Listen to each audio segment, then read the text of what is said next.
దేవుని అతి పరిశుద్ధ నామానికి మహిమ కలుగును గాక. ఈరోజు ఓ టుడే వాక్య సందేశంలోనికి మిమ్మల్ని అందరినీ ప్రేమపూర్వకమైన ఆహ్వానాన్ని తెలియజేస్తా ఉన్నాను. ఆదికాండం 17వ అధ్యాయం 2వ వచనం చదువుకుందాం. ఆదికాండం 17వ అధ్యాయం 2వ వచనం చదువుకుందాం. నాకును నీకును మధ్య నా నిబంధనను నియమించి నిన్ను అత్యధికముగా అభివృద్ధి పొందించదనని అతనితో చెప్పెను. ఈ మాటలు దేవాతి దేవుడు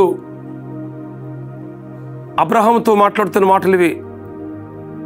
అప్పటికే అబ్రహాము 99 సంవత్సరాల వయసులో ఉన్నాడు. దేవుని యొక్క వాగ్దానం చాలా గొప్పది.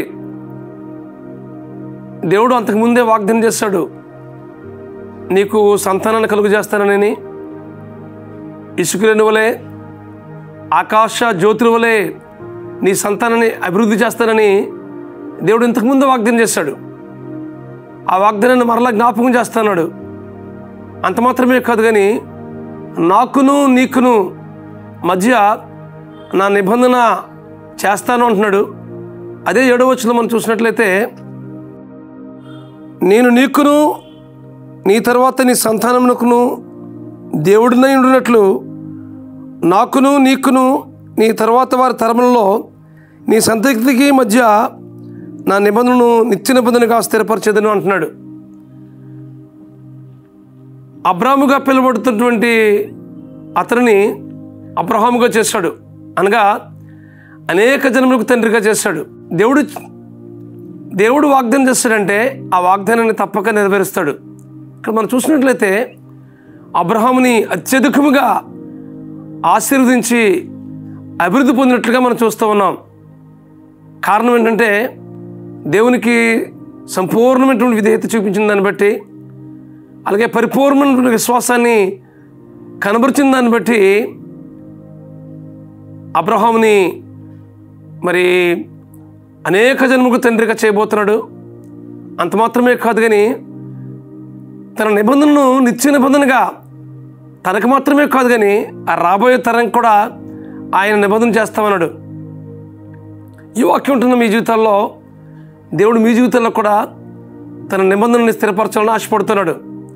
నేను అభివృద్ధి చేయాలని, నేను దీవించాలని, మిమ్మల్ని మాత్రమే దీవించడం కాదు, కానీ మీ తరంకి రాబోయే తరానికి దీవించాలని దేవుడు ఇష్టపడుతున్నాడు. అయితే అబ్రహాం వలె మనం కూడా పరిపూర్ణమైనటువంటి విశ్వాసాన్ని, పరిపూర్ణమైనటువంటి విధేయతను మనం చూపించినట్లయితే దేవుడు మనల్ని కూడా అభివృద్ధి పొందించి అనేక మందికి ఆశీర్వాదకరంగా ఉంచాలని దేవుడు ఇష్టపడుతున్నాడు. కాబట్టి ఈ వాక్యం ఉంటుంది మీ జీవితంలో. దేవుని వాక్యానికి మనం విధేయత చూపిస్తున్నామా? ఆయన ఆజ్ఞలకు శిరస వహిస్తున్నామా? ఆయన వాక్యానికి సంపూర్ణంగా లోబడుతున్నామా? ఆయన వాగ్దానాలు ఎన్నో ఉన్నాయి, ఆ వాగ్దానాన్ని స్వతంత్రించుకుంటున్నామా? అలా అయితే కనుక నీ జీవితంలో అభివృద్ధిని చూస్తామనే విషయాన్ని దేవుని వాక్యాన్ని బట్టి మీకు జ్ఞాపకం చేస్తా ఉన్నాను. నేను నీకును నీ సంతానముకును రాబోయే తరానికి నిత్య నిబంధనగా నా నిబంధన స్థిరపరుస్తాను అని దేవుడు వాగ్దానం చేస్తున్నాడు. కాబట్టి మన జీవితాల్లో తన కృపను, తన ప్రేమను, అలాగే మన పట్ల ఆయన గొప్ప వాత్సల్యతను చూపించాలని ఇష్టపడుతున్నాడు. నీవు ఏ స్థితిలో ఉన్నావో ఆ స్థితిలో ఉండిపోవడానికి దేవుని ఏమాత్రం ఇష్టం లేదు. ఆ స్థితి నుంచి మరింత ఉన్నతమైనటువంటి స్థితిలోనికి నిన్ను నడిపించాలని, నిన్ను అభివృద్ధిపరచాలని, నిన్ను అత్యధికంగా దీవించాలని దేవుడు ఇష్టపడుతున్నాడు. అయితే దేవుని యొక్క అధికారానికి, దేవుని యొక్క ఆధిపత్యానికి పరిపూర్ణంగా మన జీవితాన్ని అప్పగించుకుందాం. సంపూర్ణంగా విధేయులమై బ్రతుకుదాం. అటు కృప పరిశుద్ధాత్మ దేవుడు మీకు అనుగ్రహించి నడిపించును గాక.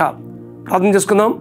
బ్రహ్మస్వరూపుడా, మహాకృపగల మా తండ్రి, ఈ వాక్యం ఉంటున్న మా ప్రియుల జీవితాల్లో మీ నిబంధనలను స్థిరపరచమని ప్రార్థిస్తున్నాను మా తండ్రి. ఇదిగో ప్రభా, నీకును నీ తరముకును నీ సంతతికి రాబోయే తరానికి కూడా నా నిబంధన నిత్య నిబంధనగా స్థిరపరుస్తానని వాగ్దానం చేస్తావు ప్రభా. అంత మాత్రమే కాదు, కానీ నిన్ను అభివృద్ధి చేస్తానని వాగ్దానం చేస్తావు ప్రభువా. మా ప్రియుల జీవితాల్లో వేడి కొరకైతే కనిపెడుతున్నారో, ప్రార్థనపూర్వకంగా ఏ విషయంలో అయితే ప్రభువా ఎదురు చూస్తున్నారో వారి యొక్క ఆలోచనలన్నింటినీ మీరు సఫలపరచవలసిందిగా ప్రార్థిస్తున్నాం ప్రభువా. దేవా, తరతరములకు నీవే మా దేవుడు ప్రభువా. కనుక తండ్రి, మా జీవితాల్లో మీ కార్యాలు జరిగించండి, మీ నిబంధనలను స్థిరపరచండి, మీ వాగ్దాన నెరవేర్పు మా ప్రియుల జీవితాలు జరిగించి మీరు మహిమ పొందమని మా ప్రభువును మా రక్షకుడునైన యేసుక్రీస్తు నామములో ప్రార్థించి పెడుకుంటున్నాం మా పరమ తండ్రి. ఆమేన్, ఆమేన్, ఆమేన్. అబ్రహాముని దేవుడు దీవించినట్లుగానే, అభివృద్ధి పొందించినట్లుగానే మీ జీవితాల్లో కూడా తన నిబంధనను స్థిరపరిచి ప్రతి రంగంలో మిమ్మల్ని అభివృద్ధిపరిచి ఉన్నతమైన అనుభవాలు కూడా నడిపించట్లో పరిశుద్ధాత్మ దేవుడు మీకు సహాయం చేసి నడిపించును గాక. God bless you friends. Have a wonderful day. దేవుడు మీకు నిత్యము తోడుండి నడిపించును గాక. God bless you.